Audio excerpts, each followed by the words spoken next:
I think there are differences in what a Black woman is facing as it pertains to her confidence in her finances and what people perceive about her financial power, just simply based on the perceptions, the stereotypes that exist. Does talking about your money make you cringe? Are you tired of fighting about finances? Do you want to stop sabotaging your financial happiness? Then you are in the right place. Welcome to Breaking Money Silence, a podcast series aimed at helping all of us talk more openly about money. Your host, Kathleen Burns Kingsbury, is a wealth psychology expert who is doing what she does best, speaking about taboo topics. International speaker, author, and founder of KBK Wealth Connection, Kathleen understands money and our relationship with it. Over the past decade, she has empowered thousands of people to break money silence at home and at work. Now, here is Kathleen. I am here today on Breaking Money Silence with Lauryn Williams. She is someone that I met at the CFP Diversity Summit that I attended recently. She's a financial planner, author, podcaster, motivational speaker, and volunteer. But what you might know her for is that over the 12-year period, she competed in the Olympics at a very elite level. In 2 sports, nonetheless, Lauryn secured a spot on 4 Olympic teams, earning 1 gold and 2 silver medals. She is also the first American woman to earn medals in both the Summer and Winter Olympic Games. And I just looked it up, Lauryn. Was it bobsledding? It was bobsledding. I love bobsledding, so I feel like I might have seen you before I saw you. So that's my little celebrity moment with you. I was very excited about it. But when I saw you at the CFP Summit, which is Certified Financial Planning for people who don't know, Diversity Summit, you did a keynote presentation that really hit me and moved me. And I said, this is a woman that I want to get to know a little bit more. And she would be great to have on our Women, Money, and Power series. So thank you so much for joining us today. I am so excited to be here and to talk women, money, and power with you. Excellent. Well, let's just dive right in. As I said, I did see your keynote, and I really was struck by the premise of the keynote, but also how you opened it. And so, to just be very transparent, I'm a white woman of privilege.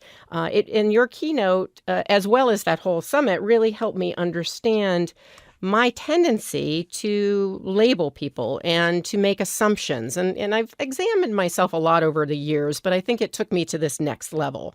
And that my assumptions, especially when it comes to race and maybe even athletes, is, basing things on very little data. So as a way of introduction to our podcast listeners, can you tell them a little bit about who you are and how you presented this talk? Definitely. So it is really, really awesome that you bring this up, Kathleen, and that we get to have a conversation about it, because so often I throw myself in the box and I just fit in. So you gave me an introduction that really highlighted my Olympic accomplishments, and I'm very proud of each and every one of them. But I'm so much more than the one thing that stands out most when people think of me.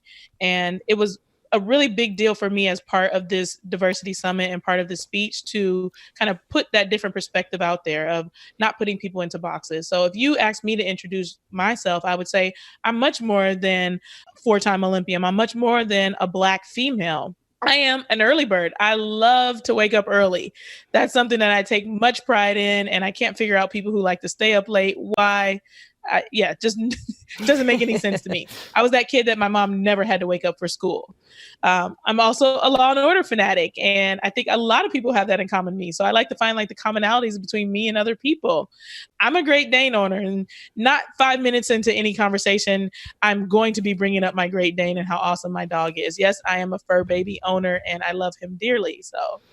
But the other cool things about me is I love to cook, and I'm not real big on cleaning up afterwards, but cooking is something that I'd love to do for each and every person that I bump into. I like to look at the opportunities that exist in food instead of the obstacles, because we usually think of it as food is a bad thing, or, I'm going to indulge and eat this really, yummy thing, and I don't care what it does to my hips later. There's so much conversation around food.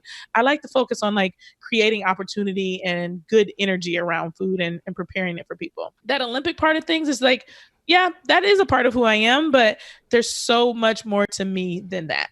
And what struck me about your keynote and about this conversation and how you introduced yourself just right now is the fact that so often, especially today when I think we're trying to have conversations about race and diversity and gender, we get really caught up, even when we're trying not to, into stereotypes or assumptions or not looking at all the different layers of people and who they are. And one of the techniques you used on stage that I hope you are continuing to use as a keynote speaker or fellow keynote speaker was having all visual clues. And so there were boxes. And each time she shared something about who she was, that was another layer. It was another box of her personality.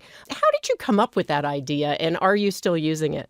I am very much still using it. And I've been fortunate to, like I said, have quite a few people that enjoyed that speech actually booked me for other speeches this year. And I plan to use the boxes each and every time that I do it. We're just at the beginning of the new year, but we're getting things going. And I plan to do that speech as much as possible because it was really good for me to reflect on the things that I've experienced as a Black female. But also, it's been really, really rewarding for me to share those things and for others to come up and say, yeah, you gave me a whole new perspective of things I wasn't thinking about. And that was the point of the speech. Yeah, no, absolutely. And so, one of the things I'm trying to do in this series of Women, Money, and Power is just be more transparent about similarities and differences, but also our society's feeling about female financial power. And so I want to start by just finding out in general, what do you think about how society views women and their financial power versus men? Let's just start there. I think that the overall view is still very much that women don't have the power that men do financially. And I would say it's very much the opposite. In fact, there's quite a few statistics that I've been reading about lately that are saying that we are the larger consumers. We are the more financially savvy. We do have the better savings. And so these things are perceptions, but they're not actually realities. And female financial power is very real.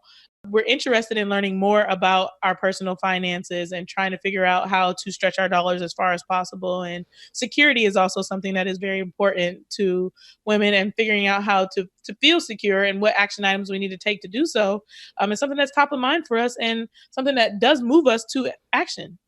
Yes, and what is interesting to me is everything you said is true, but I still feel like the financial industry, the business industry, and certainly I think on an individual level, there is this uncertainty or this not even uncertainty, I guess it's more of discomfort.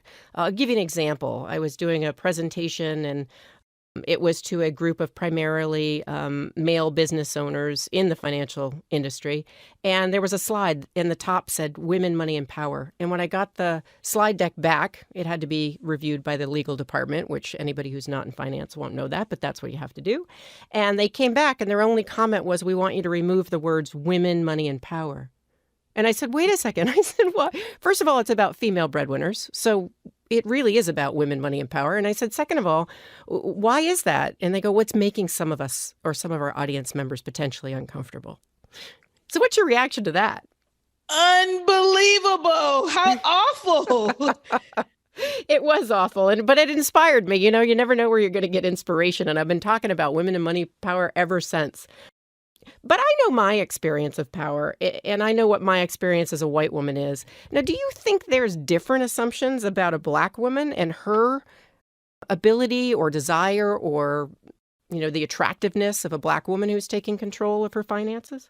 I definitely think that there are differences that exist culturally and based on experiences and mindset, et cetera.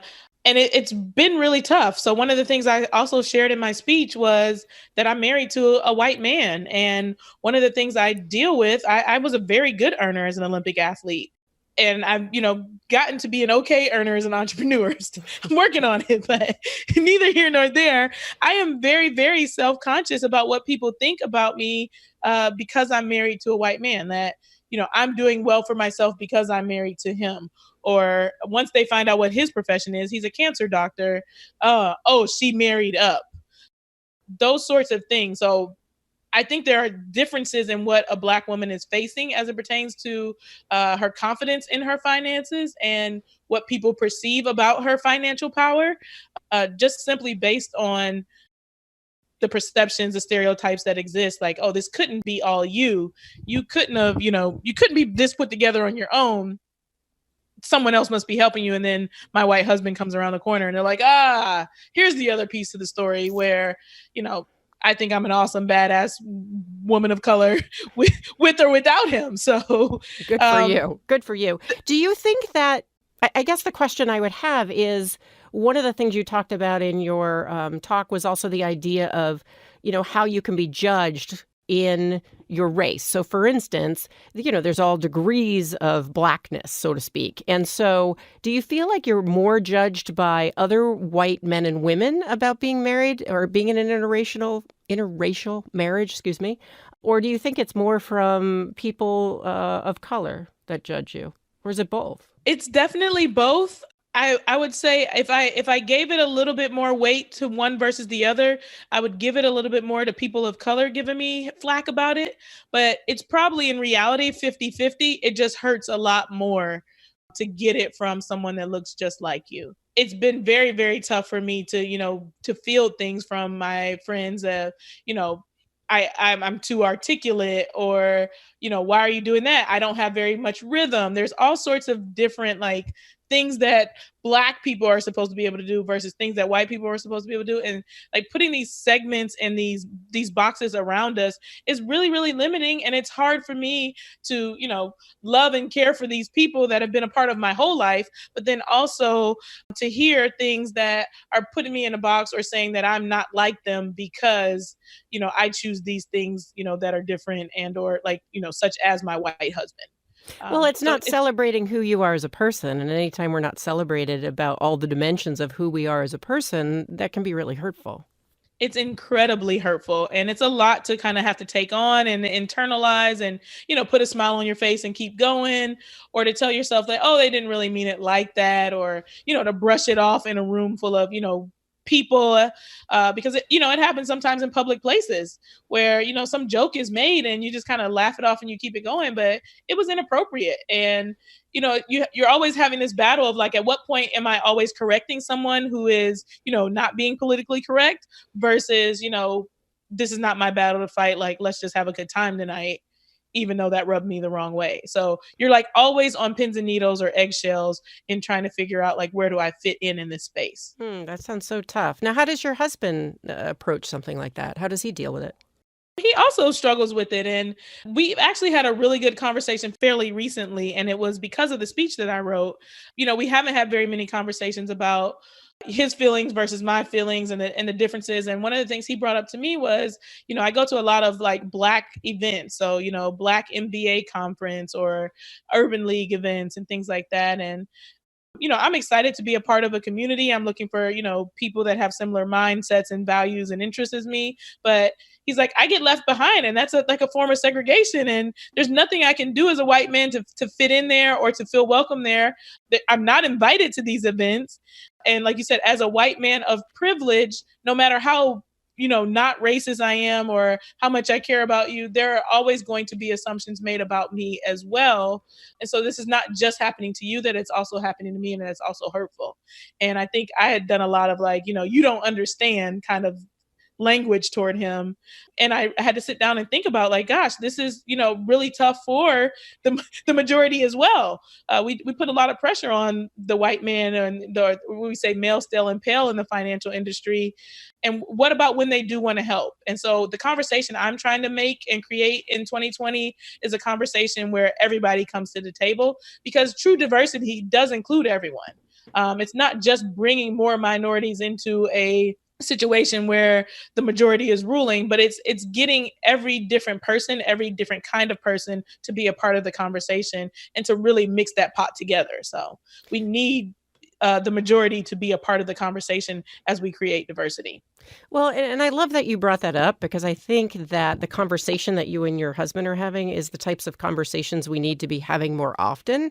And, I think one thing is letting each other off the hook a little bit with always having to be right about it and just kind of taking a risk to have that conversation. But I do have to say, as a wife of 22 years, sometimes it just needs to be about your pain and not his. Yes, I completely agree.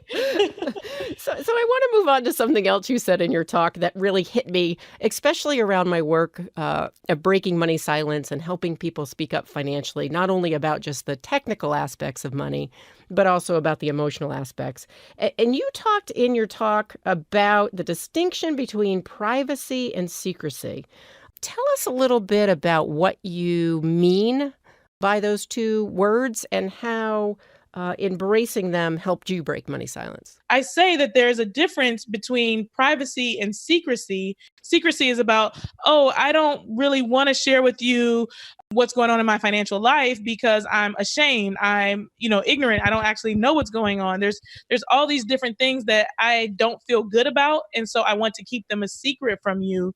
Whereas, privacy is going off to the side and, you're not actually being observed or disturbed. So when we're thinking privacy, it is, I want a private space. Secrecy is something that has a negative connotation, and it is a negative thing because we're trying to conceal some sort of shame or ignorance. And we really need to be choosing privacy and saying that, okay, this is a private matter versus saying that we're going to keep everything a secret. And one of the big things that I'm very passionate about is getting money conversations going.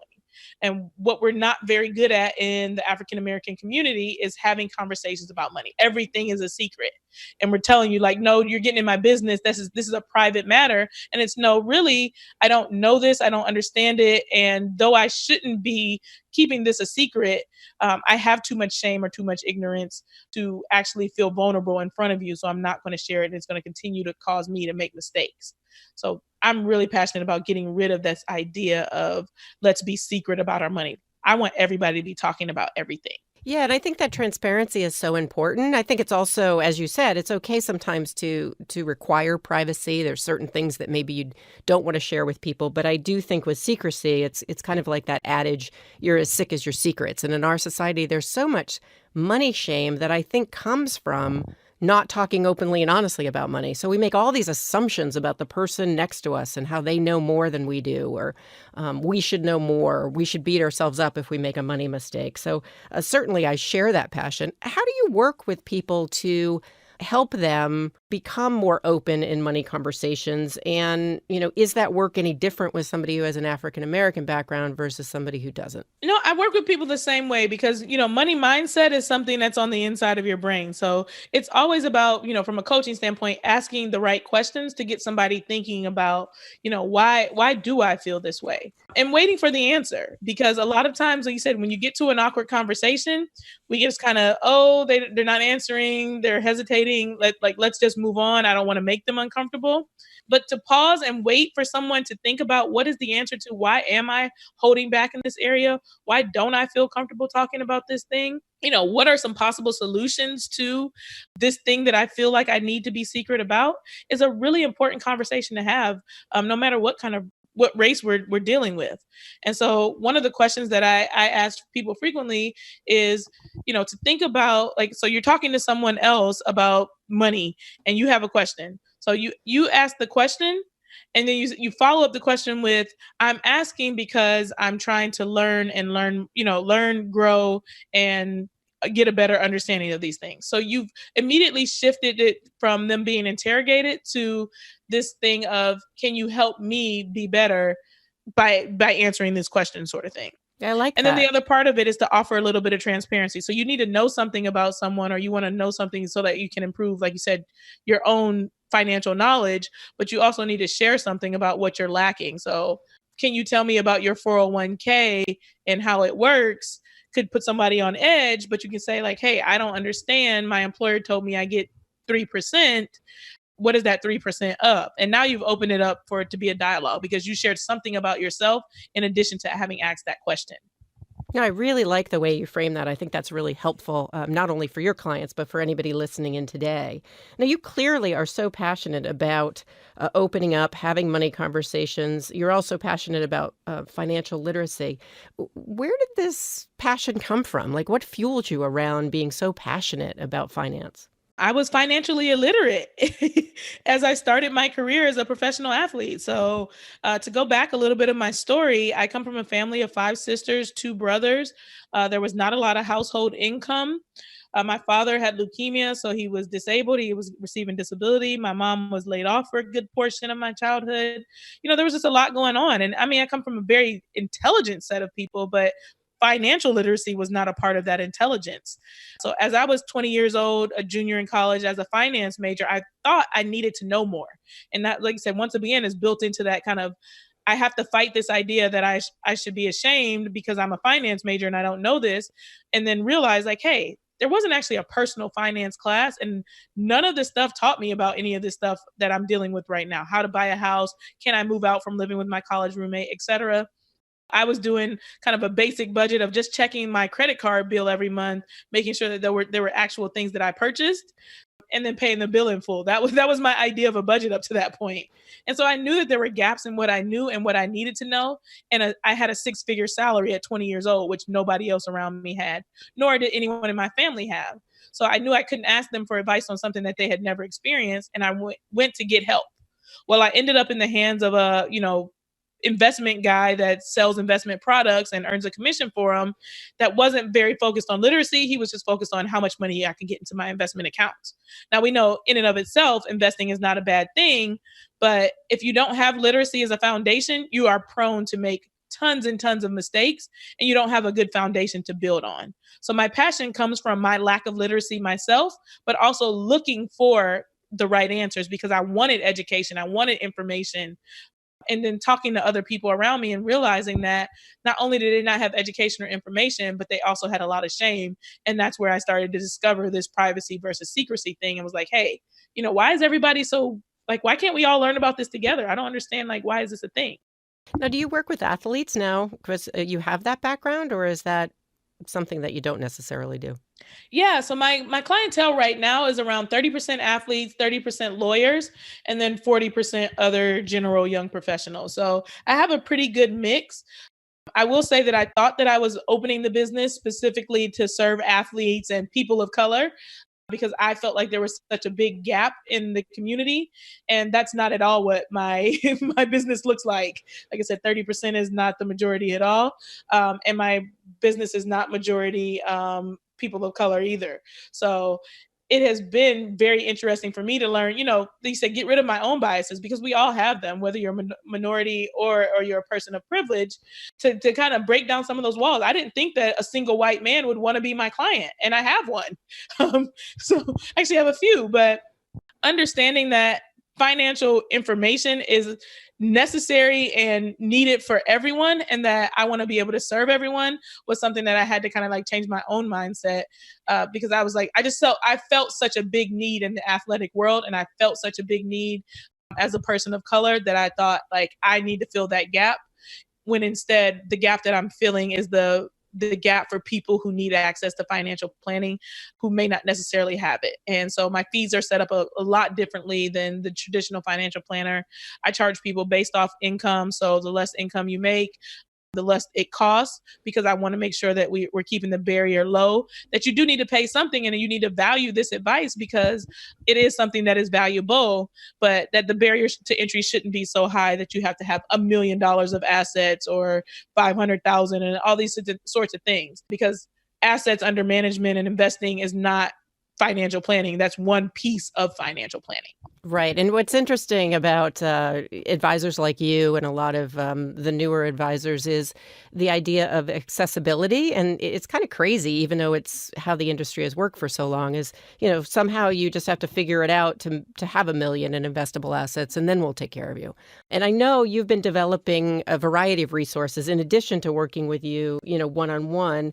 I know you've developed a new course. So I'd love for you to have a chance to tell the audience a little bit about that new course and what they can expect from that before we end today. Yes, I'm super excited about the course because once again, it's my effort to lower the barrier to entry for people to get access to financial information. So the way the course works is that it's 3 different topics. One is money mindset. The other one is budgeting and debt management. And then the third part of the course covers all the other financial topics. So we talk about investing, insurance, taxes, estate planning, all those other topics kind of combined into one and give you like the baseline information that you need. And the idea is that, like you said, it's a lot cheaper than having to work with me one-on-one, but you still get 3 one-on-one sessions with me. So it gives people access to customized financial advice at a much lower price point so that everybody can be able to have access to information that is good, reliable, and to a financial professional. Awesome. Well, listen, you were nice enough to give us a discount code, and we will put that in the notes for our podcast when it's published. I think the discount code is BMS 2020, but we'll make sure that that's what it is and post it. So thank you on behalf of our listeners that you're offering that. It sounds like a wonderful course. Before we end, Lauryn, I really, first of all, you are a woman who has embraced her financial power, who is making a big difference, not only in terms of the clients that you work with, but also being a really great role model for other women of color and just other women who want to either enter this profession or certainly make their mark in whatever they do. So I would love to get one tip from you that you want to leave our listeners with about embracing financial power. Like, what can they do to embrace their financial power, or what have you learned that you want to pass on to them?